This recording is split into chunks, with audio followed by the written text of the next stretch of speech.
did we decide that we were too important to pick up dirty papers or bandages and clean up after ourselves at work?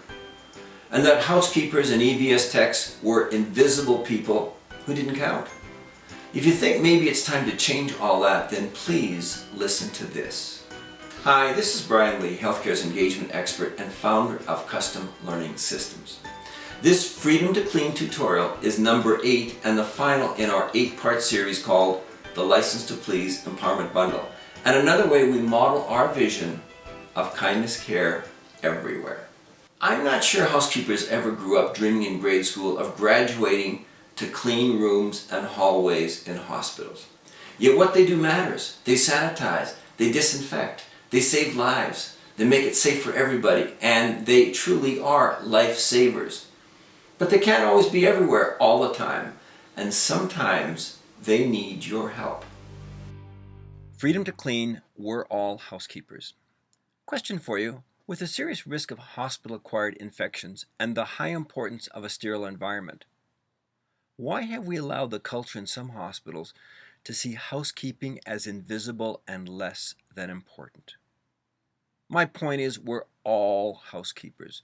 We all have responsibility and ownership for maintaining a clean and safe environment.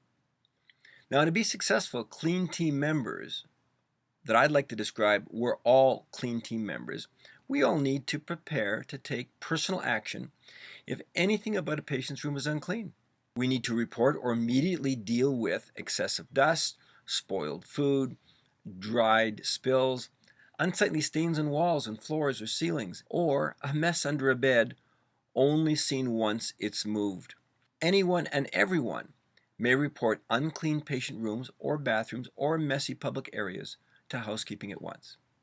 Because, as the good folks at the EVS department in Johnson City said to us one time, housekeepers are lifesavers. Let's assume your CEO has also issued you a Freedom to Clean empowerment card.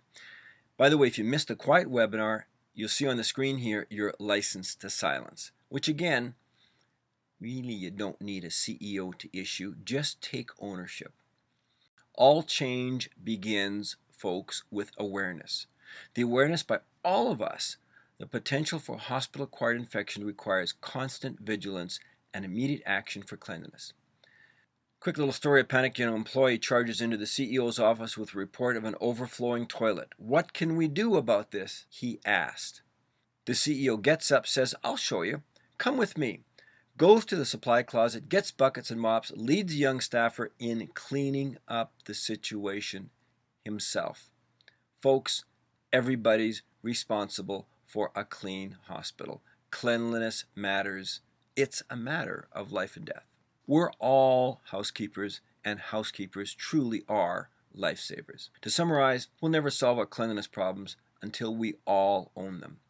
Here are 3 key do-it recommendations for you. Number 1, be sure to value and honor your housekeepers.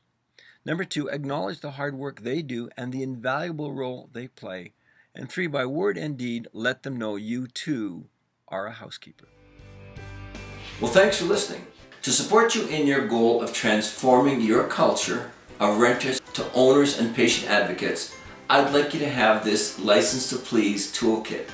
In addition to a step-by-step guide to implement this module, it comes complete with a total of 7 more engagement tools that provide a step-by-step guidance to help you make this concept a reality.